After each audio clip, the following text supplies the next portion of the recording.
Steve Feldstein is a senior fellow at Carnegie's Democracy, Conflict, and Governance program, where he focuses on the intersection of technology, human rights, and global politics. He's also the author of 2 books, The Rise of Digital Repression, How Technology is Reshaping Power Politics and Resistance. That came out in 2021. And then an incoming book, Bytes and Bullets, Global Rivalry, Private Tech, and the New Shape of Modern Warfare, coming out next year. We wanted to get Stephen on the show today to inform us about a subject that we think is just an important to keep our eyes on, which I'll call the state of authoritarian technology or repression technology that assists authoritarian states in the repression of its citizenry. Stephen, to start off this interview, how is the outlook of repression technology? I'll admit, when I wake up in the morning, I don't really think about how mature or sophisticated this tech sector is on net. How capable is this tech sector today? How fast is it progressing? It's progressing fast. And first of all, just thanks for having me on as well. I really appreciate it. The sector is progressing fast. It's something that I think, it's an interesting arc that we've seen. I would say, if you go back about 15 years around that time, there was a moment where there was a real emphasis, I think, on liberation technology, on the idea that different digital tools could really liberate and empower people to fight back against state control and so forth. And I think there's been a real reversal since then, that governments have gotten clued into the power of these technologies. These technologies continue to get more effective and cheaper. And things like surveillance, biometrics, and so forth have become ubiquitous around the world, no matter where you are. So I think what's interesting is that they become more common, they become cheaper to use, and there's something that is all around us to a much greater degree. Steve, is there like a taxonomy that you think about when you think about repression, digital repression technology? Like, what are the different categories in your mind? Yeah, there's a few. So, I would start with surveillance technologies being one. And within that, there's a few different types. You have mass surveillance technologies, so things like public facial recognition cameras that are used to see who is gathering where. You also have social media surveillance technologies that really tries to mine through millions of different messages to see what types of sentiments or political challenges are happening. And then you have targeted surveillance, things like spyware, where you have governments that are able to use software to eavesdrop on conversations, on emails, and so forth. So that'd be one category. I think another is sort of related to that is censorship, the idea that you're trying to stop and control information from spreading. Or being produced. And so that could be everything from China and its Great Firewall stopping, Western platforms or media from coming in. Or it could also be something where internally you're trying to police what people are able to say, and you take keywords that people are using and you essentially downrank or delete those messages in an automated way. I think a third thing is actually disinformation. So it's the idea, especially you see a lot of different states where they try to manipulate information for political ends. And I wrote a chapter in my book about the Philippines being a prime example of that, where you had the former president, Duterte, really use and create an entire disinformation network that was meant to tarnish opposition politicians, tarnish civil society, journalists, anyone who would challenge the government narrative about what he was doing. And then internet shutdowns is another one I would also put in this kind of category. It's essentially the idea of trying to disrupt or cut off connectivity, especially when you see instances of large protests or gathering momentum against challengers. And to some extent, the ban that just happened in Nepal last week of social media platforms that then galvanized mass protests and the fall of the government there is an example of an attempted use of shutdowns that backfired and actually led to significant political change. So that's kind of in a nutshell Steve, the universe. Can you actually talk about that, the Nepal case? Both Dave and I were kind of tracking this and understand some of the anti-authoritarian technologies that were used by some of the protesters and I guess, revolutionaries, we should call them, because they basically led a revolt against the incumbent government. So they were using, encrypted communication technology, things like Signal, things like Telegram.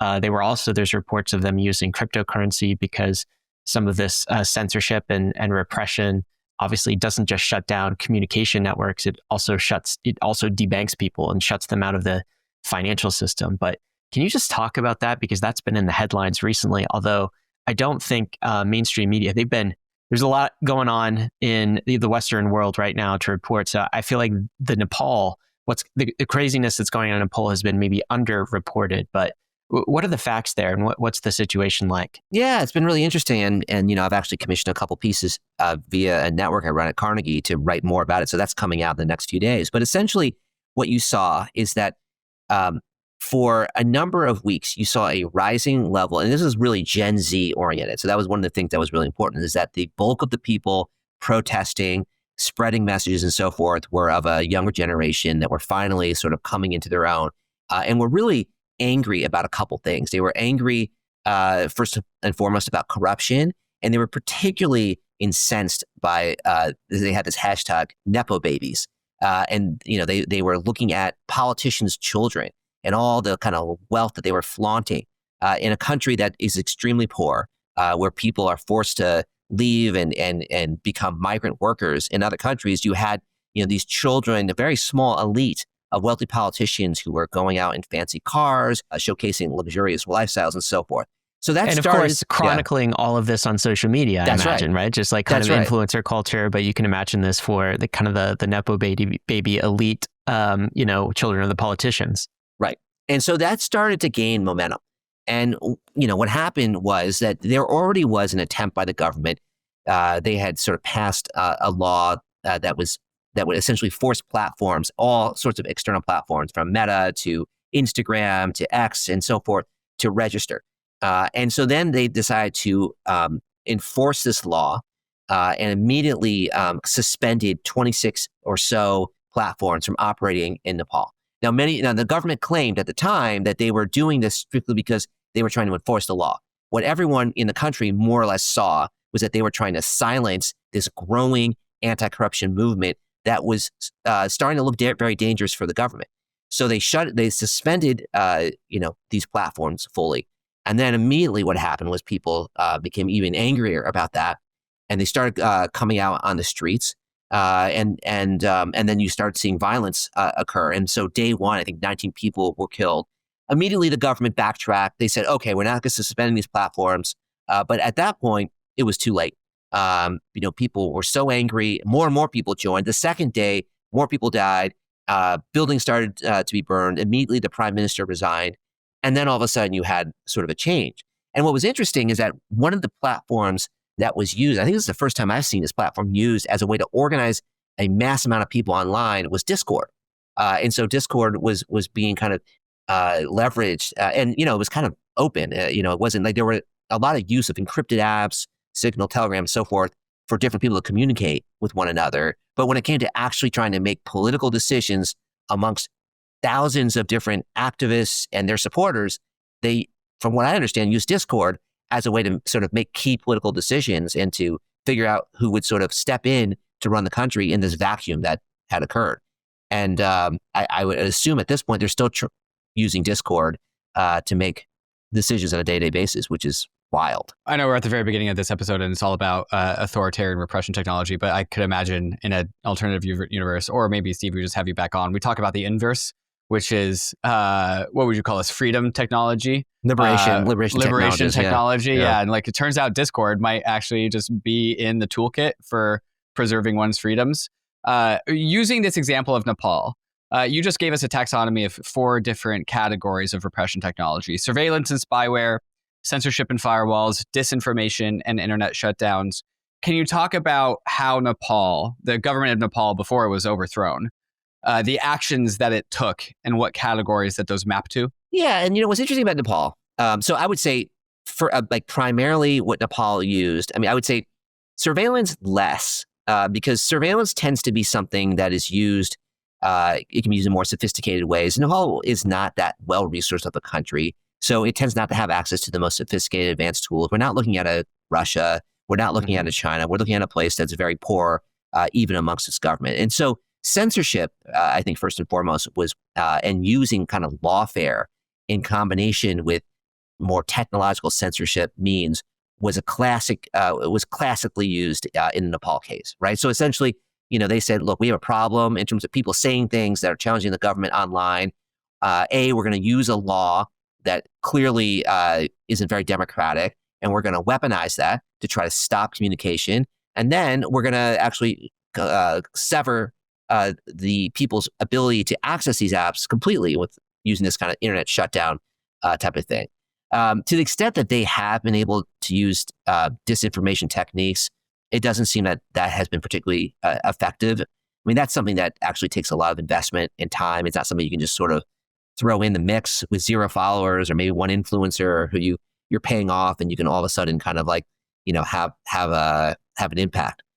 So primarily it was, in this case, I would say censorship, first and foremost, with internet shutdowns as their modus operandi. Introducing FRAXUSD, the genius-aligned digital dollar from Frax. It's secure, stable, and fully backed by institutional-grade real-world assets, custodied by BlackRock, Superstate, and Fidelity. It's always redeemable one-to-one, transparently audited, and built for payments, DeFi, and banking. The best of all worlds. At the core is FRAXNET, an on-chain fintech platform built to align with emerging U.S. regulatory frameworks, where you can mint, redeem, and use FRAXUSD with just a few clicks. Deposit USDC, send a bank wire, or tokenize treasuries, and receive programmable digital dollars straight to your wallet. FRAXNET users benefits from the underlying return of US treasuries and earn just by using the system. Whether you're bridging, minting, or holding, your FRAXUSD works for you. Frax isn't just a protocol, it's a digital nation, powered by the Frax token and governed by its global communities. Join that community and help shape Frax Nation's future by going to frax.com/r/bankless. Frax, designed for the future of compliant digital finance. Ethereum's layer 2 universe is exploding with choices, but if you're looking for the best place to park and move your tokens, make your next stop UNICHAIN. First, liquidity. UNICHAIN hosts the most liquid Uniswap v4 deployment on any layer 2, giving you deeper pools for flagship pairs like ETH USDC. More liquidity means better prices, less slippage, and smoother swaps, exactly what traders crave. The numbers back it up. UNICHAIN leads all layer 2s in total value locked for Uniswap v4. And it's not just deep, it's fast and fully transparent, purpose-built to be the home base for DeFi and cross-chain liquidity. When it comes to costs, UNICHAIN is a no-brainer. Transaction fees come in about 95% cheaper than Ethereum mainnet, slashing the price of creating or accessing liquidity. Want to stay in the loop on UNICHAIN? Visit unichain.org or follow @UNICHAIN on X for all the updates. Imagine a world where traditional finance meets the power of blockchain seamlessly. That's what MANTLE is pioneering with blockchain for banking, a revolutionary new category at the intersection of TradFi and Web3. At the heart is UR, the world's first money app built fully on chain. It gives you a Swiss IBAN account, blending fiat currencies like the euro, the Swiss franc, the United States dollar, or the renminbi with crypto, all in one place. Enjoy real-world usability and blockchain's trust and programmability. Transactions post directly to the blockchain, compatible with TradFi rails, and packed with integrated DeFi features. UR transforms MANTLE Network into the ultimate platform for on-chain financial services, unifying payments, trading, and assets like the MI4, the METH protocol, and Functions FBTC. Backed by developer grants, ecosystem incentives, and top distribution through the UR app, reward stations, and Bybit launch pool. For MNT holders, every economic activity in UR drives value back to you, embodying the entire stack and future growth of this super app ecosystem. Follow MANTLE on X @MANTLE_official for the latest updates on blockchain for banking. That's x.com/MANTLE_official. So between these 4 categories, again, surveillance, censorship, disinformation, internet shutdowns, is there any one category that scares you the most? Or is it more about the effective coordination of leveraging all of them in concert with each other? If we're talking about the archetypal authoritarian state, it's not really ever just going to be one. It's more about leveraging these all skillfully in a coordinated fashion to actually do successful repression. Is that kind of the idea? Yeah, that's right. It's a system of repression, right? It's like a structure that you put in place, and you use and balance off different tools because each one can serve like a different purpose. But on their own, they don't necessarily bring about the effect you want. In combination, they can be very potent. So if you think about it, surveillance can be helpful to understand what specific people are saying on the one hand, or to understand more broadly if there are challenges bubbling up from a population. Is there a large amount of discontent when it comes to corruption issues? Okay, that actually can be very useful for a regime to kind of understand, there's a vulnerability and we need to address it. On the other hand, if they say, these 4 or 5 ringleaders are really leading the charge online or offline when it comes to organizing protests, let's pick them up, let's imprison them, right? So that's there you have a combination of kind of surveillance together with, frankly, just basic repression measures like imprisonment. Censorship is also useful then once you kind of get a sense that, okay, we have this bubbling discontent. Well, what do you do about it? I mean, one way to deal with it is to try to stop it from coming about at all. And that's, in China, that's a very typical fall to strategy. We have dissent bubbling up, could be about environmental issues, could be about corruption. Let's try to stop it, quash it, either by just taking offline those accounts or using other kind of means. Or another option is use disinformation, distort the message, try to turn it back on the people who are pushing this out to begin with. Claim that the people who are saying that the government is corrupt are actually being paid by foreign governments themselves, and that they themselves are corrupt. But use different means to distort the message and to make it so people have a tough time discerning what's true and what isn't. So that's how the combination of effects works. It's not any one thing per se, but it's sort of adapting. It's kind of using physical, digital repression techniques. It's trying to kind of work them through in a dynamic way. Yeah, so it almost seems like it is the case, Steve, that the scariest thing is the level of sophistication to which a company might apply this digital repression stack, right? And there are various levels of sophistication. So it seemed like Nepal was using more of the blunt instrument of like, oh, just censorship. Hey, we don't like dissent. We're going to shut off the internet. But this is incredibly obvious to protesters what's going on. You shut off the internet, everyone in the country gets pissed. And it's very clear what and you as the guilty, government is trying to do. Right? Exactly. If the government just does that, it's like, oh yeah, we know we're doing bad things. Right. Exactly. Right. It's an admission of defeat. Exactly. Yes. It's the more subtle things that seem kind of scary, where if you can just sort of, bend the conversation that's already happening online in a certain direction, or if you can put a tinge of fear out there so that individual citizens self-censor, or if you can plant some sort of message out there that seems to distract people from what's really going on. And it strikes me, that's what a more sophisticated authoritarian nation state would actually do. They're not going to straight up ban the internet or ban particular apps. They're going to just shape the direction in very subtle ways of the population towards their coordinated end. And that's how a country like China might use this sort of tech stack. That's right. Yeah. No, I think, what it first and foremost comes down to is, like, I would say, look at the underlying system and look how well it's resourced and look how coercive it is. And so China really, fits the bill in all respects. It's sophisticated, it's well-resourced, it's highly motivated to repress. It has a tradition of it as well, being an authoritarian country. So it can bring all these elements together in a pretty significant way. And what it does is it does a little bit of both. So you don't see internet shutdowns happen anymore in China. I don't think there was a single one in the last few years that occurred, which is sort of interesting given how much censorship there is. But what they have done is they first of all made a decision 20 years ago or so to not allow Western platforms in, at least without using a VPN, right? So the ordinary citizen, without sort of taking extra efforts, can't access outside information. So that was like step one. And then what that allowed them to do is that, well, you have this vacuum because people still want to communicate and they want to do things. So create our homegrown substitutes, create an alternate ecosystem of Chinese apps that we can control. And we can control through very quietly coercive means. We pressure companies, or even just blunt means. We essentially put in place filtering algorithms that say this type of speech is not allowed and this is. And if we start getting too many #corruption, messages, we just make sure that we delete them or we downrank them, right? And then you find other ways, as you mentioned, in terms of using subtle disinformation, distortion techniques, kind of pushing out pro-CCP messages and so forth. And the combination of all that has made China's ecosystem almost impossible when it comes to actually being something that's open or democratic or pluralistic or so forth. And you see that similarly, play out in places like Russia. Iran is trying to do the same thing as well. Some of the Gulf states have been pretty successful in terms of creating closed environments. But, these are all places that are highly motivated, have a lot of resources, and are willing to deploy different types of techniques and combination to push back against kind of a more open digital environment. Is there like a central hub of this industry?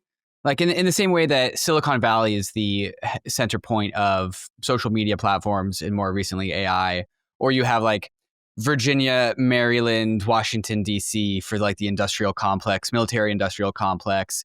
Where is the locus of this technology? Or is it just kind of like spread out all over the world? Yeah.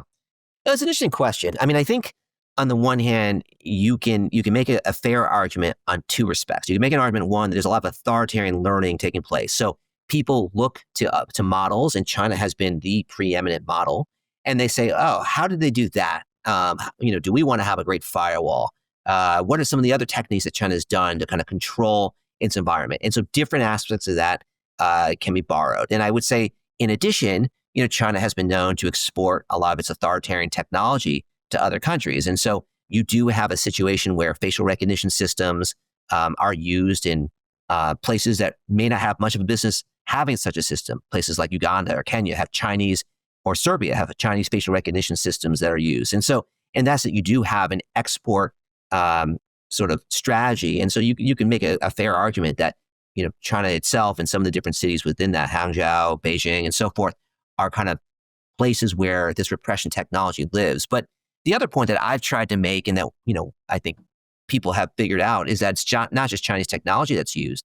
A lot of Western companies also have been responsible not only for powering China's own repression, but for exporting different parts of the stack that are then used for repressive means. And, certainly when we're talking about something like disinformation or propaganda as a tool of repression, like in the Philippines, that was all Meta. That's a US company. That had nothing to do with China. In fact, in my case study, everything there really centered around a couple social media platforms.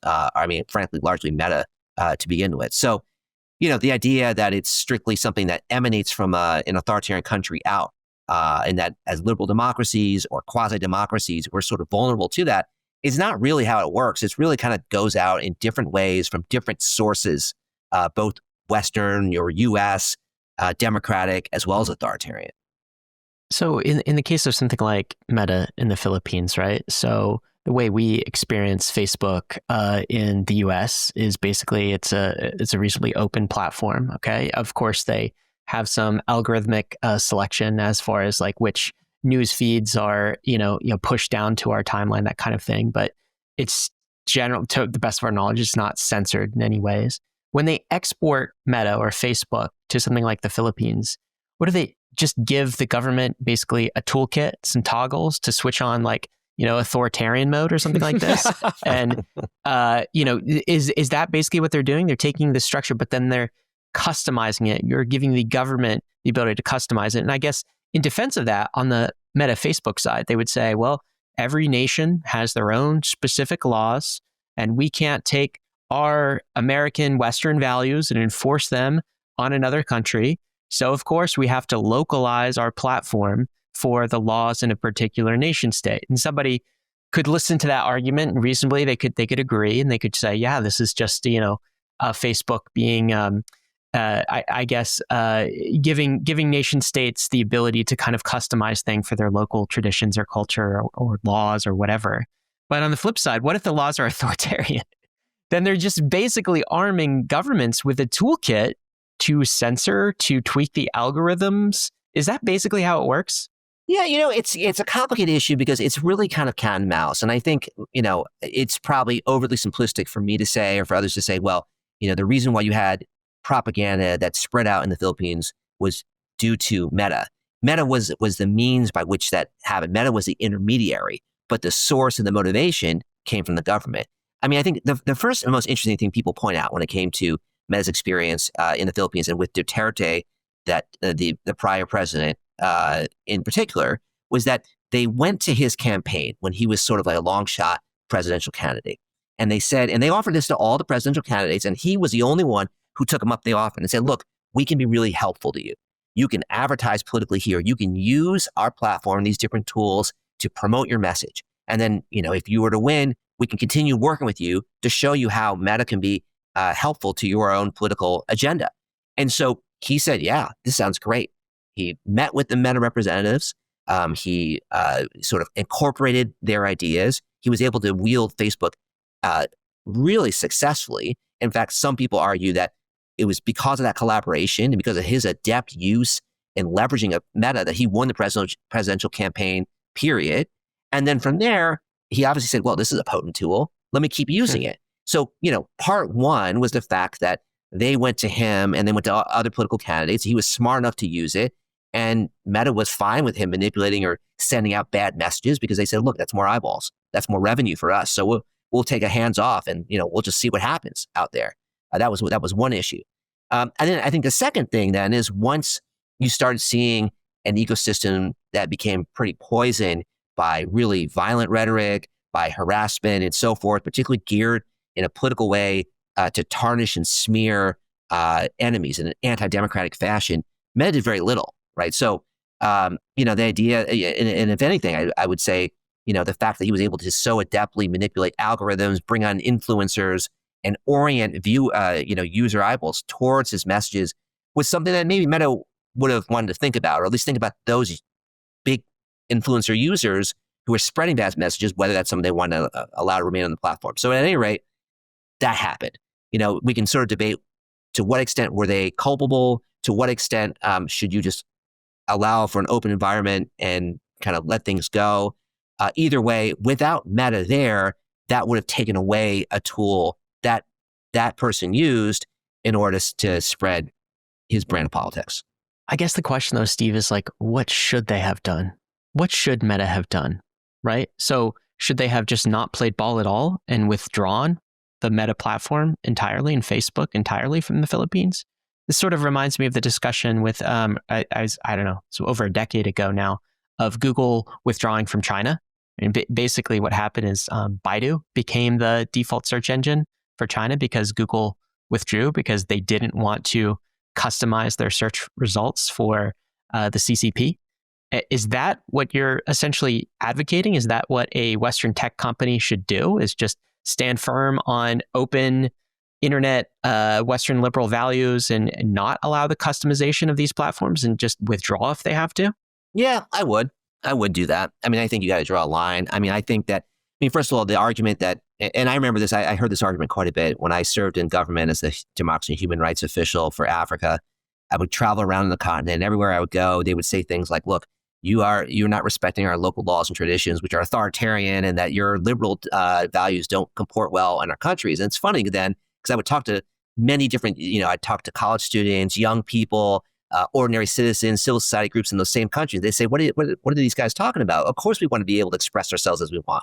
So this idea that local laws somehow, like we have different cultures that are like, that are pro-censorship and pro-authoritarian. I mean, I think that's a fig leaf. That is made to put people on their back foot. What I had always said then was that it's about universal values. It's not about US imposed values. Everyone, generally speaking, universally, believes in freedom of expression, freedom of association, and so on. And so that's what we're trying to espouse. And I think like if you go in a place and you're and there's a gun to Meta's head or to another platform, and they say, conform or leave, I would say, follow the universal principles, say, we're going to follow these principles.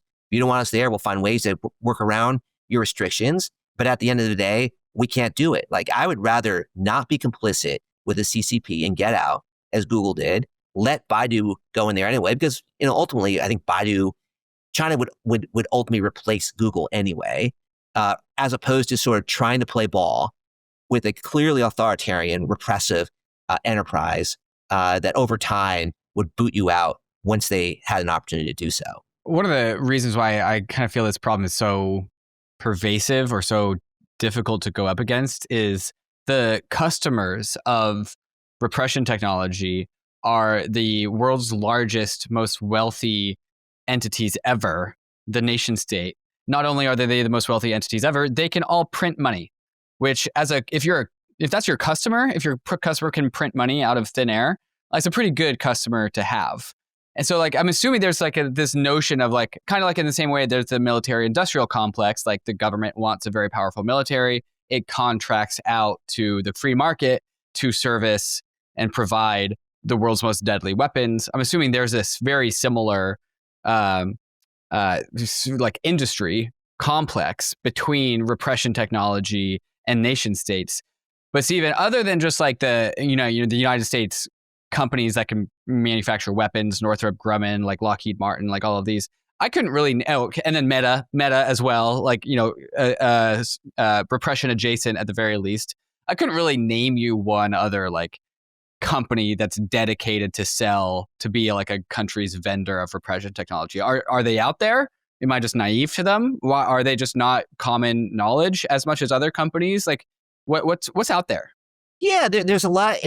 Part of it is that it's a pretty diffuse marketplace. So it kind of depends on what type of technology you're looking at. So I'll give you a classic example for spyware, NSO Group, the Israeli manufacturer. I mean, they've been implicated. And if you're in this world, NSO Group is known to everyone. They're bad. They've been implicated in everything from spying on, slain Washington Post journalist Jamal Khashoggi's wife, to many other types of scandals like that, spying on all sorts of politicians, heads of states, and so forth in illegal ways. So they're an example. To me, they're the quintessential example of spyware, targeted surveillance being used, and the need to put in place rules to restrict their products. Hikvision is another example, a Chinese company. They make facial recognition cameras. They're a key part of safe cities. Huawei, they often work very closely together with Huawei, which is the one that installs the safe cities completely. So if you look around the world and different places where you have repression and you have public surveillance goals, those companies are right out there in terms of selling repression technology. Are they like dedicated repression technology sellers, as in that's their one thing? Or is it also like they have other, like Apple has fantastic facial recognition technology. That's how I unlock my iPhone. That's a service to me. I value that. That's good. I like that. But like, there's a double-edged sword there. They're also pioneering facial recognition technology. I don't know if Apple sells this technology to nation states, but you can see how there's like a good side and a bad side to the same product, which makes it a little bit harder to like point a finger at a company and say like, well, you're bad because you only sell products, repression technology to nation states. You just named 3, which are like, okay, maybe these are, their only vendors are authoritarian sides of nation states. But like, I would guess it's also a little bit more diffuse in the sense that like, it's just technology, and like sometimes a purchaser like China could just use it for bad purposes. It makes it a little bit more harder to pinpoint the actual nefariousness. Yeah, no, a couple points on that. It's a really interesting point that you raised. So on NSO Group, it is just a spyware manufacturer. So there's no other dual use kind of aspect to it. That's their slogan. We make spyware. We make spyware really well. And you can do bad things with it. So there's not much. Or you could do good things. I mean, is it so bad for an intelligence agency in a country to deploy spyware to just go disrupt a terrorist organization and infiltrate their group, right? Like, well, that's the argument they make. I mean, there's these narrow exceptions. I mean, they're very narrow. They're very small. If you look at kind of like, there's like a whole legal framework. Like it has to be legal necessity. It has to be proportionate to the threat out there. It has to be just, kind of finely tuned towards, tailored towards that threat. And by and large, if you just look empirically at how it's used, the answer is that's not how it's used. So everyone uses a national security exception, but then they don't conform to the national security exception. So to me, that's kind of like a bit of a, it's a bit of propaganda by NSO Group. But to the other point, like let's look at Huawei or Hikvision and so forth. You're right. It's dual use. There's lots of, Huawei's a huge company, right? I mean, they make everything from semiconductor chips these days to phones, operating systems, so forth. All up and down the stack, Huawei products are there. And frankly, a good many of them are used for benign reasons, for economic productivity and so forth. So to say Huawei is a digital repression company per se is not quite accurate. I think what a lot of people would argue, and this gets to the TikTok issue that we've seen stem up, and other sorts of Chinese companies, that because China's political establishment is so tightly linked to their companies, because they have a national security law and they control how the products are used, and they can build in backdoors and surveillance as they'd like, because that's been sort of proven in different sort of aspects.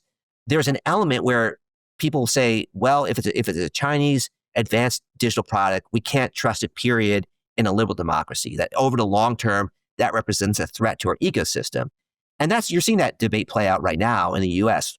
What to ban, how much to ban, whether to divest TikTok, among other sorts of platforms, because even if we haven't seen the threat manifest now, there's such a possibility of that because their system is so resolutely opposed to ours, and they have such control over their companies that we might as well assume the worst and go in that direction.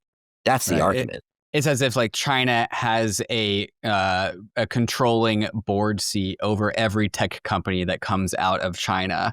And so if we adopt that tech company, TikTok, in the United States, maybe they don't have a backdoor now, but China's on the governing board.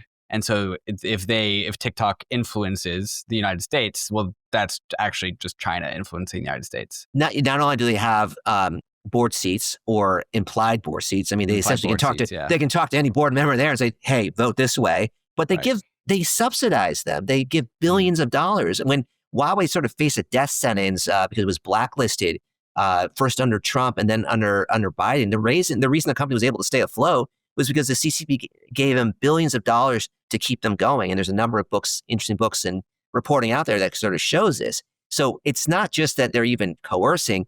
They are handing over money and basically saying, well, we own you and we can decide what you do. So when the time comes, do X, Y, or Z. And that's certainly what happens. Who are some of the worst offending countries, Steve? So we talked a lot about China. Maybe we think of them when we think of authoritarian tech, but this is pervasive. It's not just China.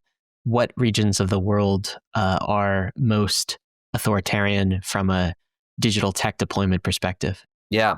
Well, what I'd say, I mean, what's interesting too, is that when I first started looking at this research, digital repression, there wasn't as much of a neat overlap then between just being authoritarian and using these techniques, in part because I think it was still pretty new and you had a lot of countries that weren't kind of up to speed or in terms of having a lot of people online or just having acquired a lot of these technologies. But things move quickly.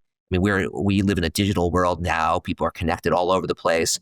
And so one thing I would say is just that in general, if any authoritarian country will also be digitally repressive. The two go hand in hand. I can't think of a country that isn't, restricting of political rights and things like that somehow has like a free and open environment. I mean, sometimes you see like a little bit of a discrepancy, and Russia's a kind of an interesting case, although it's also closing down things completely in its digital ecosystem. But at this point, by and large, I would say find an autocratic country, find an area that has lots of authoritarians, and you will also see digital repression. So, we can look at a few places, that are out there. The Gulf is one, highly authoritarian in terms of repressing civil political rights, also big purveyors of everything from spyware to surveillance, Chinese authoritarian tech, and so forth. Russia, North Korea, countries like that are kind of classic dictatorships. Rwanda is another good place if you're kind of looking in Africa, the Middle East overall. All these countries that repress rights, that are authoritarian, incarcerate prisoners, also rely on these tools to try to control their populations. How about in democracies? How about in sort of the West? How about those of us who could never? No. I don't know what you're talking about. It's not happening here, is it? Right? It's just in the authoritarian countries. Look, these tools are used, right? I mean, the argument that democracies would give is that in general, they are used under the rubric of the rule of law, so that however these tools are deployed, there's checks and balances, that you have the right to appeal, that you have to go through, due process when it comes to prosecutions and so forth. But that doesn't mean that there certainly aren't abuses, and those come out quite a bit. And there's a lot of edge cases. I mean, that's the thing. One of the big criticisms is that the law hasn't caught up to the technology. So when it comes to social media surveillance, no matter what the type of investigation there is, it could be the NYPD looking for a certain type of individual. It could be some other kind of law enforcement issue.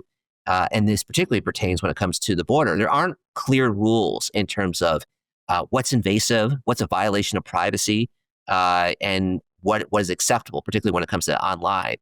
And that's where I think we've really lagged when it comes to having privacy legislation, that kind of thing. So certainly in the United States and many other democracies as well, there is certainly much more accountability in place. There's much more of an ability to push back and have redress when abuses occur.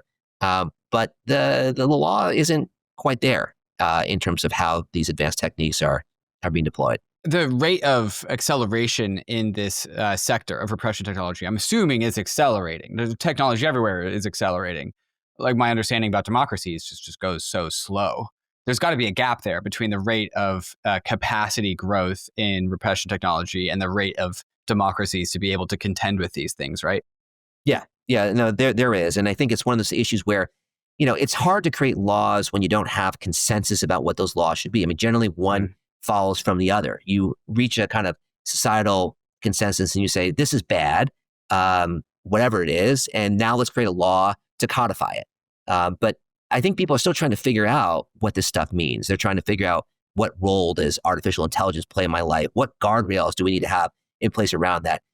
If law enforcement uses this technology for certain activities, what does that mean for me? Do I like it? Do I not like it? What's the balance between addressing terrorist threats versus, protecting privacy? People are still debating this quite a bit. And frankly, in the political environment that we're in right now, we're not going towards consensus. We're going towards more division and more pointing at one another. And so that's part of the issue.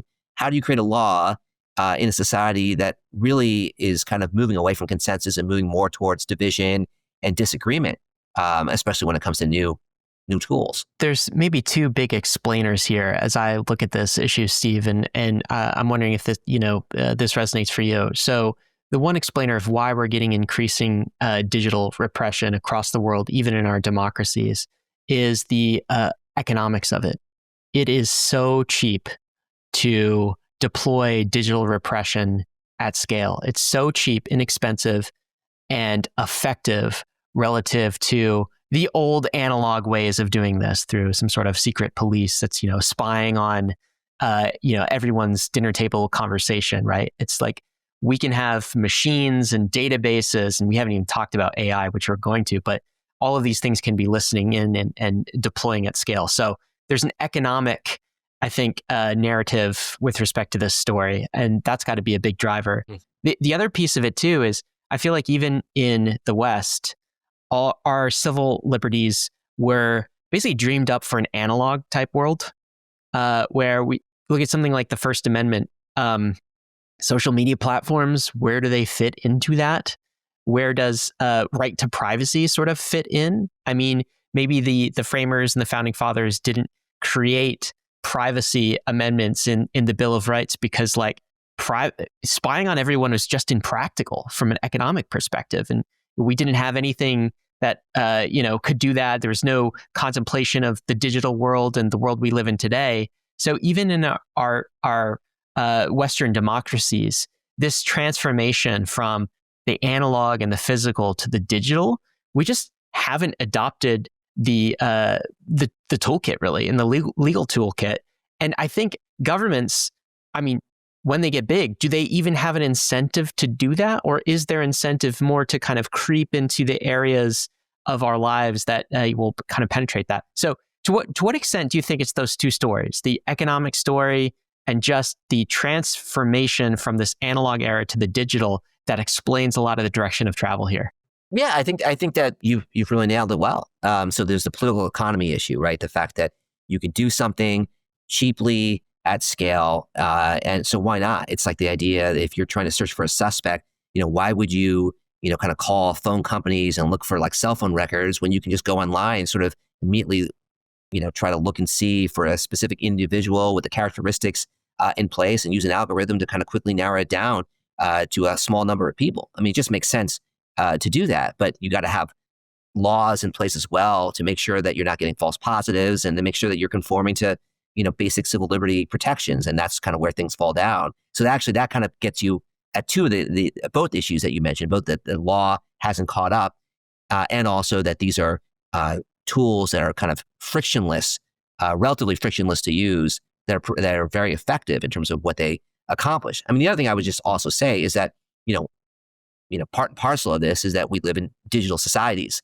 The way we as humans interact is far different. So you can't, it doesn't make sense to go back to analog tools when frankly, we're not communicating in analog ways anymore, right? The idea of kind of looking through phone records, that's not really it. How many people talk on the phone nonstop every day as opposed to texting and other sorts of things? So what you would actually want to find anyway, given the way we communicate and how we interact with one another is different. You live in a digital world, you got to use digital tools. Just You should use digital tools more accountably. And that's where we are sort of not there. Stephen, I am conscious of we've left a bit of the actual like toolkit that nation states have just a little bit nebulous.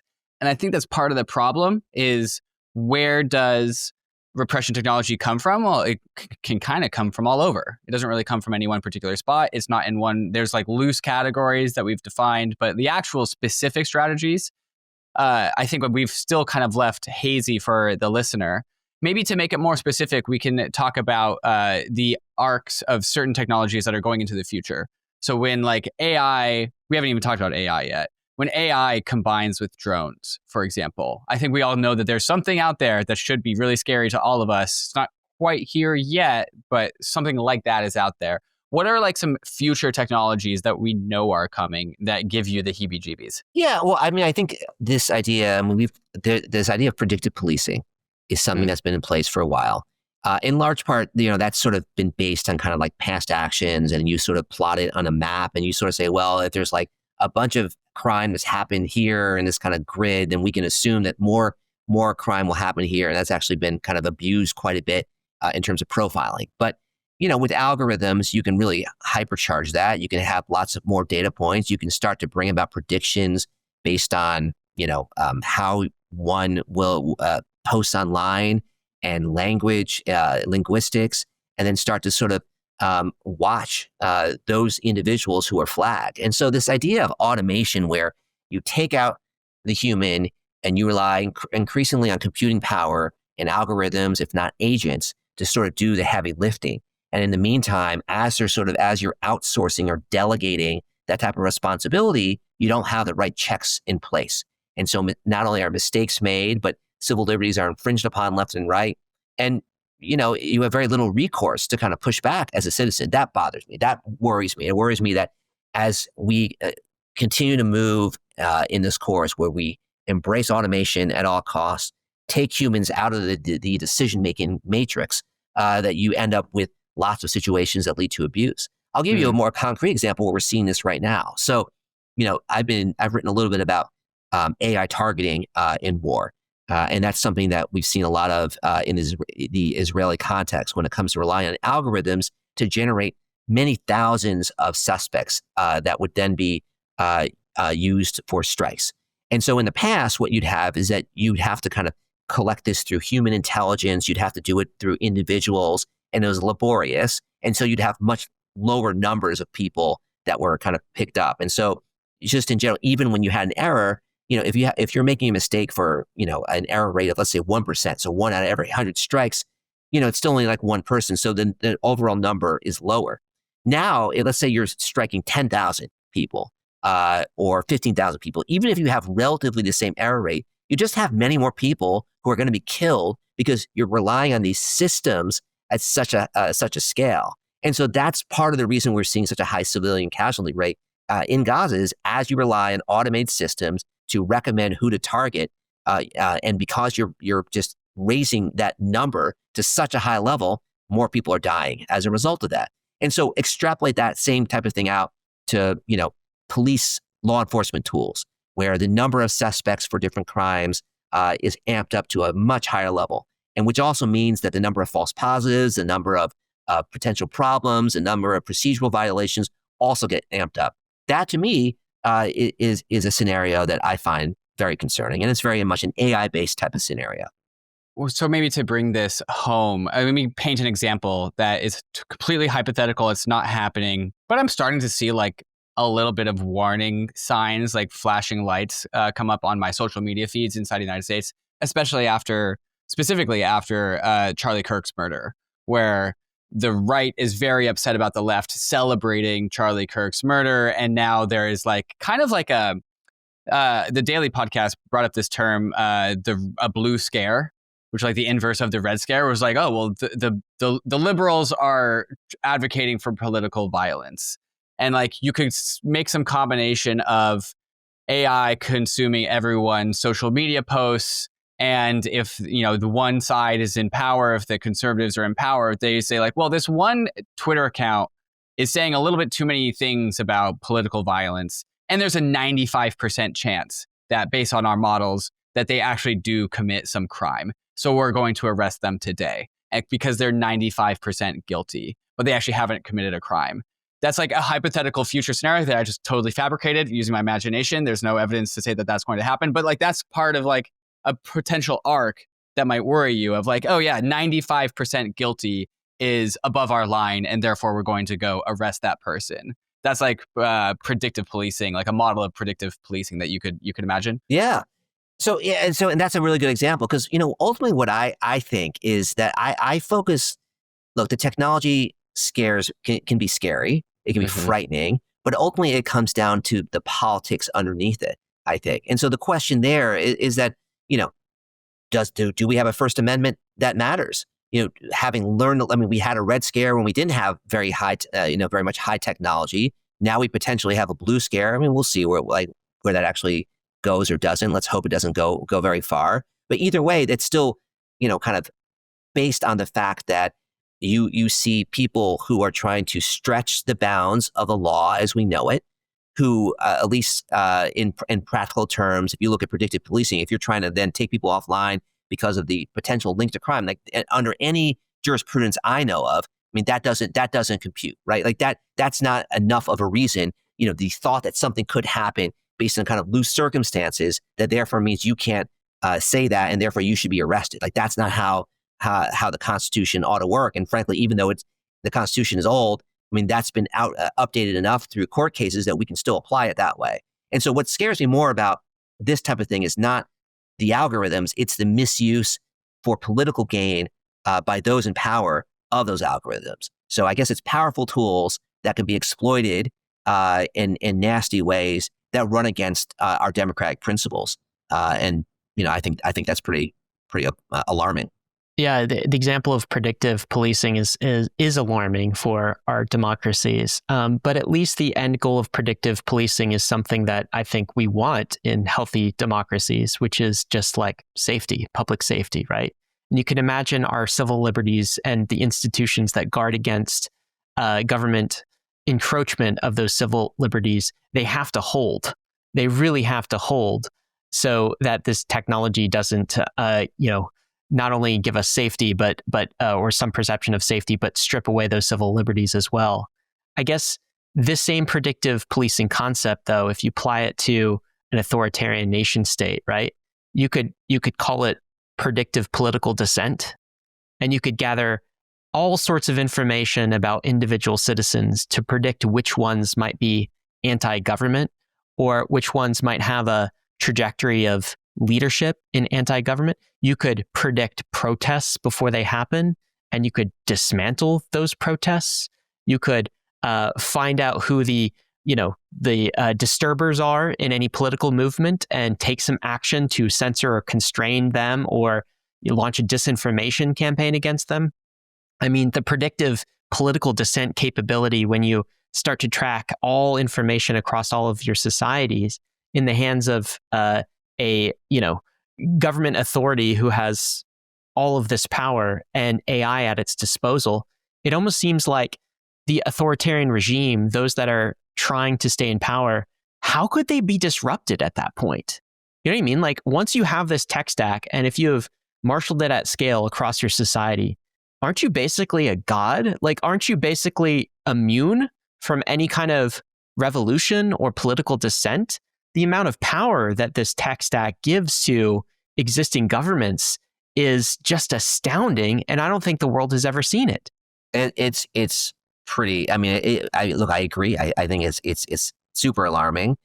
I think one of the main problems, one of the main things it does is that it sort of breaks the ability to mobilize for collective action, right? Ultimately that's what it takes. Whether it's Nepal, which we talked about earlier, whether it's in other contexts, it's the ability for people to find a way to connect with one another, to reach a common decision about taking an action, and then to do that even if it's a challenge to the streets. And the reason why certain protests work and others don't is the ability for masses numbers of people to get out in the streets. I think social scientists say something like 3.5% of the population is the magic number. So if you get 3.5% of the overall population to protest or out in the streets, there's a good chance that you will then topple the regime. So in China or Russia, which already have these systems of control, as you mentioned, which have a great way of monitoring and regulating the ability of people to communicate things that challenge the authority of the Chinese Communist Party or Putin, can you get 3.5%? Can you get 1%? Look, we had 1 million people die in Russia for a pointless war. And yet you can barely summon 1,000 people because immediately they're identified. Their families are door-knocked afterwards. They're arrested. People know that. So the ability to collectively want to come out and protest is severely limited. So while I personally think that there's very little love lost when it comes to a lot of people and support for Putin's regime, I think the ability of that government to break the will of collective action there in the country keeps them in power for an indeterminate, a long period of time. And I think the same thing it probably holds true in China. My intuition is that if you're an authoritarian state and you know the magic number is 3.5%, so your goal is like, okay, never allow 3.5%. But allowing 0% is also bad because you want to allow some expression. Yeah. So like you don't want to go too far to the other end. You want the people to be like, yeah, you know what? Like I'm going to go protest about something innocuous. Tea in the Boston Tea Party, you know?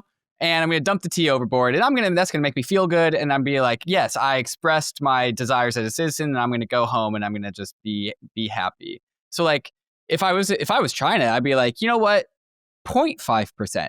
Let's encourage 0.5% of the population to express their needs, but no more. And I would use my AI and my propaganda and my disinformation tools to encourage, but no more, allow 0.5% of the population to go out and you could finally have tune a those peaceful parameters. Protest. Yeah, exactly. Yeah. David, you would make a very evil dictator, my friend. No, I'm already a little chilled by that. Yeah. No, but I think that's right. I think the idea that you want to have a little bit of a valve, like an outlet, so that people have a way. And look, I mean, the more they can sort of channel their outrage or just channel their emotions towards something that's benign. I mean, it could be a shopping day. It could be towards consumerism. It could be towards sports fandom in a team. But as long as it could be even towards an enemy of the state, right? So some sort of international foe, right? You could channel in those directions. Yeah, I mean that's a time-honored tradition. I mean, look at Iran, right? I mean, going back decades, anytime death to the United States, anytime you want to sort of distract people from their own situation, find a foil outside and use that. I mean, although the thing is, people aren't fooled either. I mean, they kind of they know. The question is whether you can take. I mean, frankly, even in China, it's not like people are brainwashed. I mean, they're very savvy. They're very connected. They understand a lot more than maybe people give the citizens credit for. But the question is, can you tie that to action? Is it worth it for them to individually risk losing everything to challenge a government when they know all around them there are other citizens, no matter how repressive things are? And this, frankly, like life can be okay for a lot of Chinese.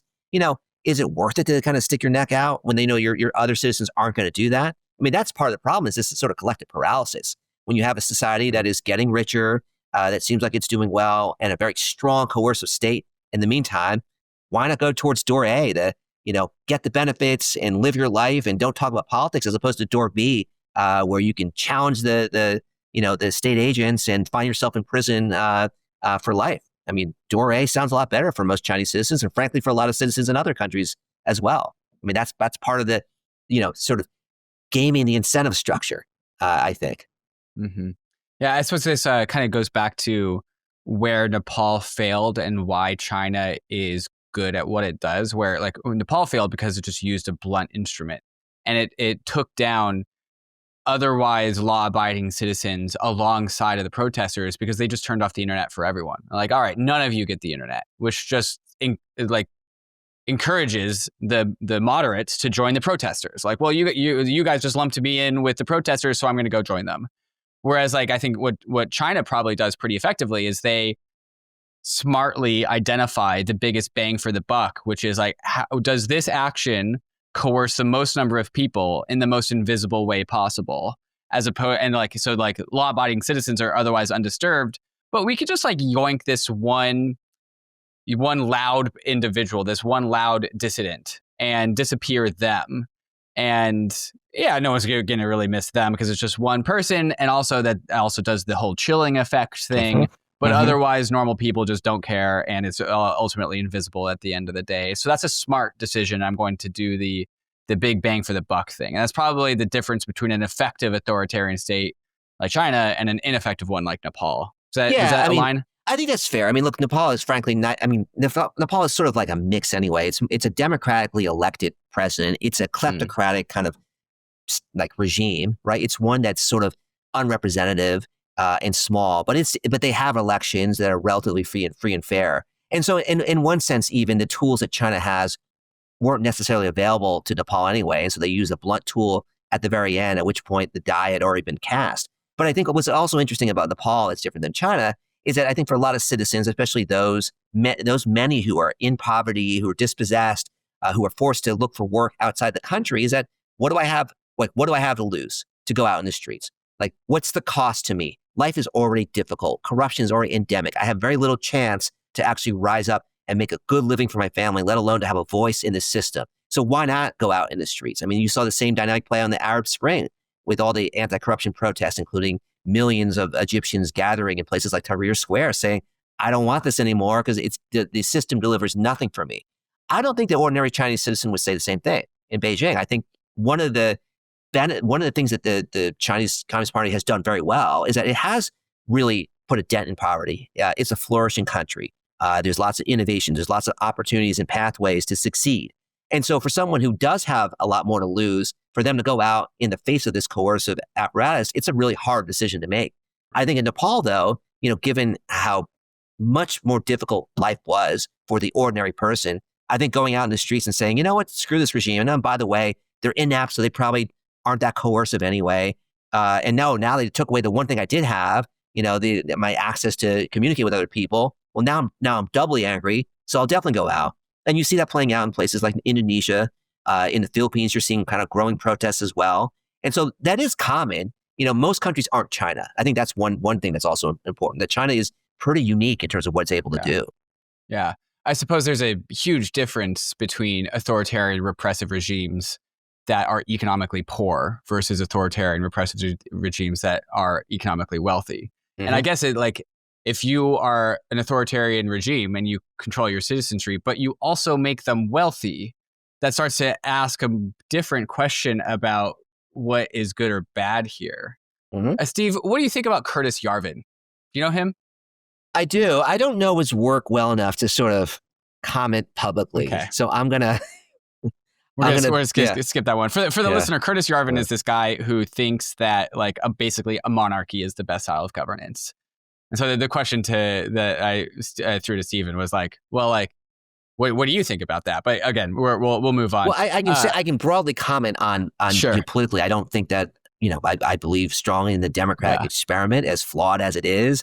I think giving people a voice and not vesting yourselves in the whims of a particular individual, even if that's someone that you would hope is benign. If you just kind of look at the aggregate side in terms of what systems deliver better over the long term, it's always democracies, not autocracies. So, I'll leave it there without commenting specifically on Curtis Yarvin's opinions, but I believe very much in democracy. Sure. What can we say about the pipeline between China and Iran? My understanding of Iran is that it's kind of a test bed for a lot of Chinese products, because Iran is the more authoritarian of the two. They have a much stronger grip on their populace, and so they are applying repression technology to a larger degree than China is, but it gets a lot of its technology from China. Is all of that correct? And what can you say about Iran's relationship with China? Yeah, it's interesting. I would actually flip it around the other way. I think Iran is a follower of China. I think they're trying to do what China has done. So for one of the things, for example, that they're trying to establish is a national internet that would be closed off from the outside world. And they're still kind of struggling to kind of put that in place. China's done that.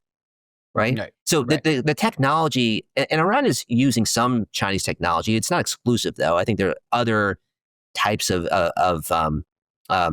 devices and components that they're also using from a range of countries. But, sure, they're borrowing from China. But I think Iran is trying to do what China has done. I think you can make an argument that Iran is more repressive in the sense that they've locked up more people. that they are willing to kill more people on the streets.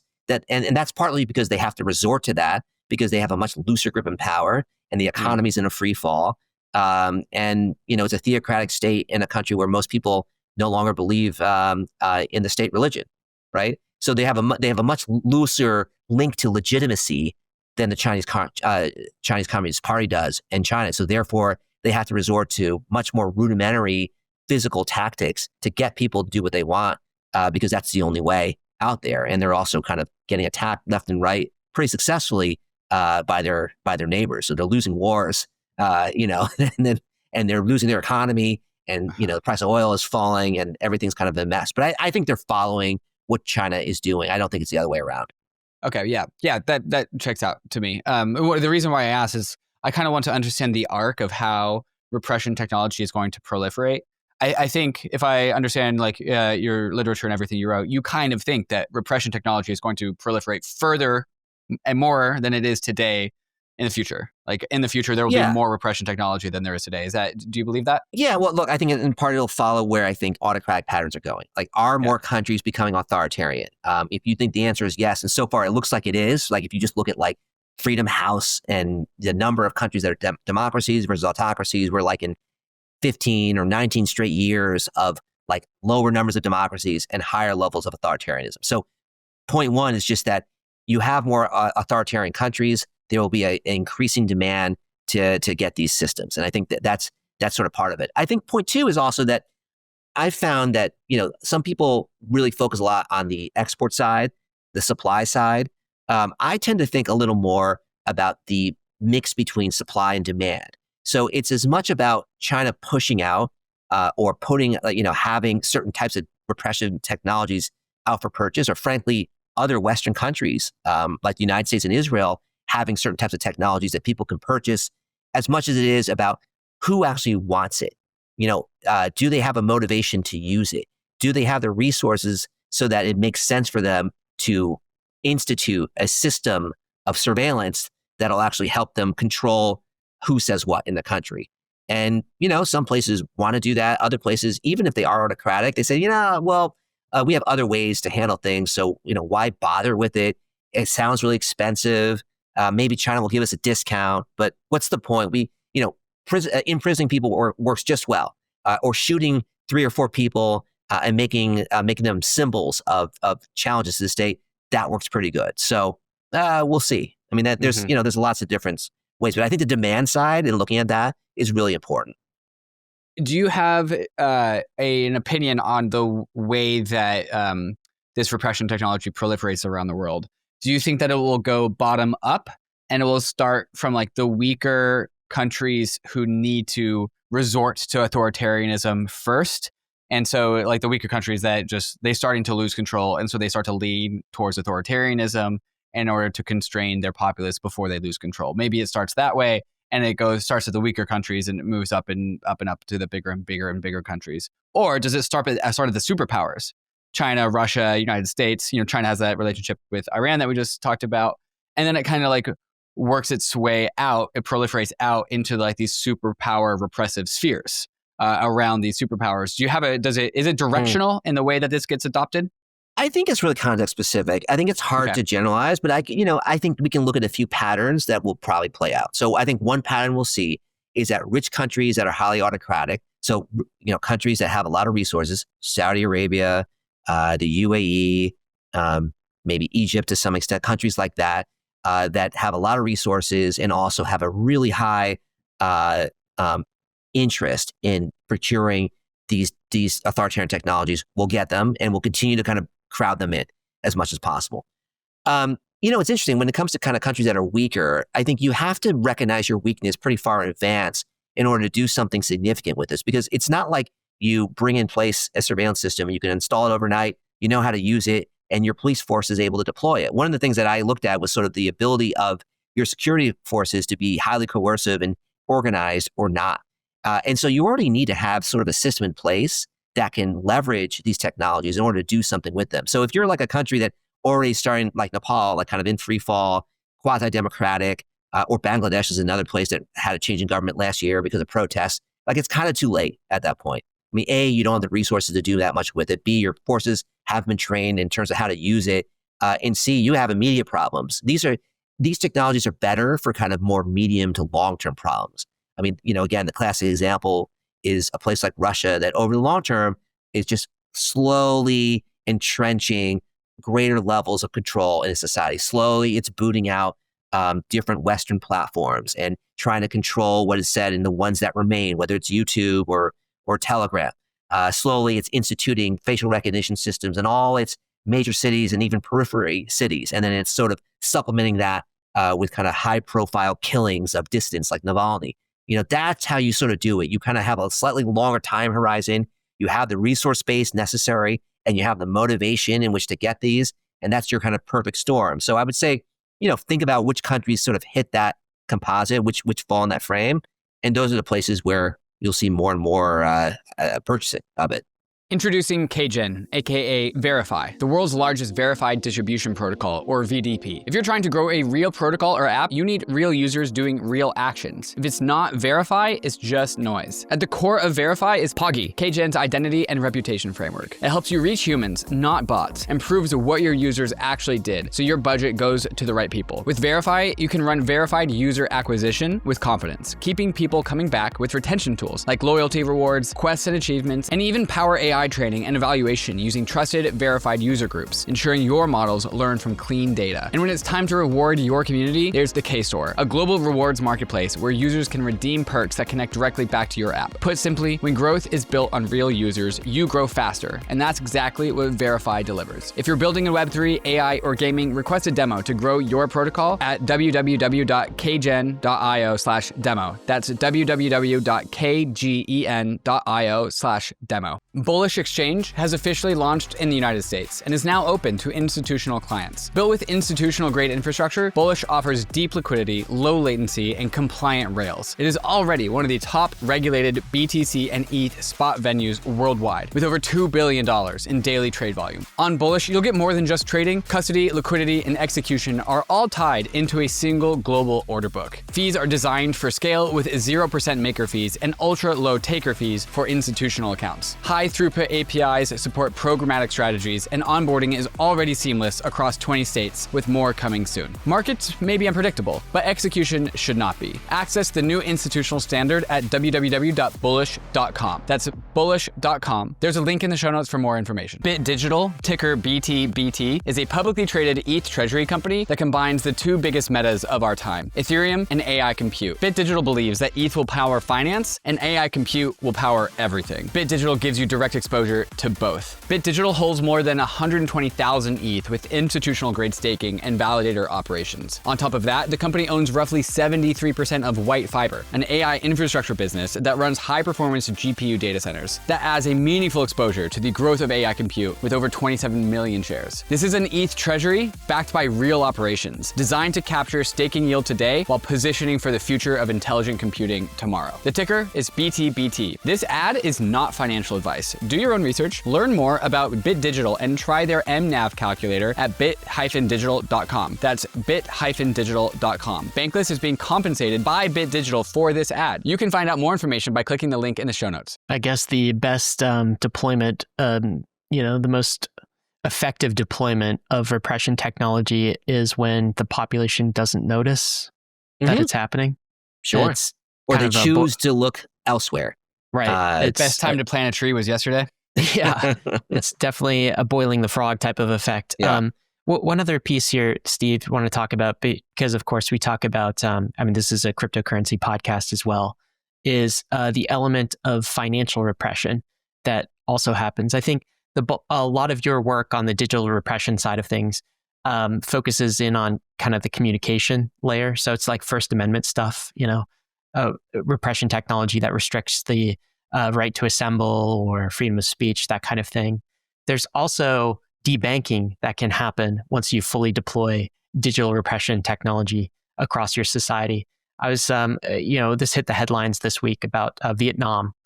So Vietnam instituted a government ID, right, national ID, with a biometric app on all smartphones, right? So they've got that piece of it, and now they have rolled out the need for all bank accounts to require that biometric data before they're opened or before you can send a payment or a transfer of funds above $750, for instance. And so in that way, they can kind of control and digitally repress the entire financial system. And of course, all of this is when it comes to like when we talk about communication or we talk about moving money around, it's all kind of coordination technology. And so if you're an authoritarian regime, you want to prevent your citizens from coordinating. You can prevent that by censoring their communication. You can also prevent that on the economic side of things, right? If they can't pay for different literature or they can't transact in the economy, you have complete control. They can't donate to opposing political parties. Exactly. So to what extent are you seeing a crackdown on the financial side of repression as well? Yeah, no, I think it's a great point. And, we've already seen like a large number of instances of that. So, one of the examples people raise quite a bit is the social credit system in China, where essentially, trying to tie in, different types of records and databases all in the one to get a composite of an individual and then to then assign them a score based on the things that you do. And if that person, sort of flunks a few different categories, then that can mean potentially not allowing them to open bank accounts in certain areas or to do other sorts of things. And in fact, in China, you've even seen... Wasn't that also a way to restrict movement too? Like it prevented you from getting on the subway? You can do any of those, right? I don't know to what extent that's been enforced. I mean, there's a little bit of kind of like a mix of kind of hyperbole or perspective. This could happen versus actual implementation. So that's sort of one of those things that I think is a little bit fluid, but certainly you could. I mean, you can exercise any kind of financial leverage from the state that you'd like against an individual. And so it doesn't have to be just locking them up. It can just be denying them access to benefits or denying them access to their money. Economic coercion is hugely important in the arsenal of what repressive governments want to do. Can you imagine something like this, Steve? So somebody says something on social media that the government doesn't like. So you just teach them a lesson and you freeze their bank account for 30 days. In a country, without the rule of law and, where like assuming you could kind of, in the United States, I think that would be hard, right? Sure. Right. But in other countries, certainly where you either don't have regulatory protections in place or you have rules that have such large loopholes, national security loopholes, which every country seems to have. Yes. I mean, why not? I mean, in fact, there is like a pretty burgeoning human rights side that has looked at cryptocurrencies as a way around that. One of the examples that I think has been cited quite a bit has been in Myanmar, where you had an illegal military junta that came in, deposed the democratically elected government, threw them all into exile or into an insurgency, and now you have a civil war. And that's an example where trying to, just get people money across the border, especially, like you can't just send in normal transactions because the government can stop that. Using crypto is a really great way to get around those controls. And so, I would assume probably will be more and more instances of that where governments trying to leverage their ability to control regular financial networks, and crypto can be an option, a way around that, like a liberation technology, frankly, for dissidents. That was very much the story in Nepal, right? So there were protesters' bank accounts getting frozen, and they were actually using like USDT stable coins to get around this, other cryptocurrencies as well. I will say, Ryan, that every centralized stablecoin, USDT, USDC, can all freeze your bank accounts. Yes. If they are ordered to by the legal due process of the United States, but they could. Yeah, they could. And this is not true of some of our crypto native assets, which we're definitely advocates of. So the Bitcoin and the ethers of the world. So Steve, as we get to the end of this episode, this has been a fantastic discussion, I think. But I don't know. I'm feeling kind of down, honestly. It's kind of, how do you look at all of this and not get pessimistic? I suppose that would be a question, or maybe a more optimistic way of asking the same question is, how do we avoid all of this? What about our kids? Yeah. What are we going to do here? Yeah, I have a couple kids who are young, so I do think about that quite a bit. Look, I think there's a few things. One of which is that technology, I don't believe in sort of a technological deterministic future. I don't think just because we have powerful technologies that they're going to be misused and exploited by governments. I think ultimately it does come down to politics and how people choose to vote and how they choose to organize and what decisions they make. And so, for every situation like China, which is pretty grim and which is, kind of pessimistic when you look upon it. There are other situations where you do see the possibility for change, like Nepal, like Indonesia, like Bangladesh, like even in our own country. And so I think that, at least in democracies and places that lean democratically, there's a lot of openness. I don't think the future is written. And so in some ways, looking at authoritarian countries can be a bit of a warning. It can show us what's coming down the pike. It can tell us these are the possible issues that can arise if we don't guard our liberties carefully, if we don't think about ways to push back, we don't think about adding friction into the use of these technologies. I don't think it's, in other words, foreordained that powerful algorithms will take over the world and entrench governments at all. At the same time, I think we have to be careful because if we kind of sleep on it and look the other way, we could wake up one day and all of a sudden say, wait a second, we live in a surveillance state. We supposedly have a constitution. How did I end up in a situation right now where I don't know what my rights are? It seems like the government can do a lot of things. So we got to push back constantly.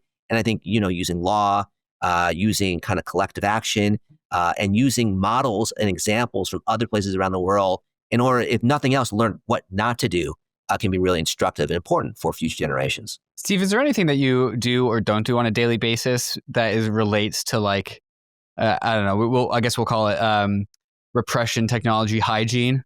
I can generally tweet out all of my opinions on Twitter, and I'm also aware that in the future people will read those opinions. And so sometimes I think about that when I tweet. Is there anything you do on a daily basis where you're like, oh, better not do that, or maybe I should do this just in case, just in case? Quite a bit of things.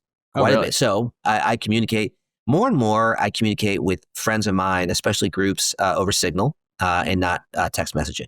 And in fact, as things have gotten a little bit heated politically, I noticed in several of the groups, the moderators have changed the disappearing messages to a day as opposed to longer. Just not that people weren't even saying anything, but there's just like a little bit of apprehension. I started self-censoring myself a while ago, but in terms of what I say publicly on social media. So it's pretty anodyne. It's pretty boring. It's not necessarily how I feel or think in a given situation. But I also have learned that while I might have a very specific emotional reaction to something, maybe it's better just to take a beat and certainly not to put it out publicly. So I just sort of say things to people, like my friends, but I don't put it out there. I mean, in some ways, it's a shame, right? Because I know very well the idea of the chilling effect with self-censorship and why that's a bad thing for a healthy society. Right. On the other hand, you got to be careful. You're just doing this actually makes the authoritarian's job easier. Right. If everyone decides to be a little bit more quiet. Yeah. So, I think about the social media side a lot. Those are some of the kind of major things, but the move to encrypted apps, I think that's a really interesting thing. And that's been kind of like across many of my different friend groups. People have sort of reverted to that more. Yeah. So you're saying that if we were to get a beer together off the air, I might hear some different takes. Perhaps there's no like hot mics nearby or someone kind of like discreetly using their iPhone to kind of videotape you.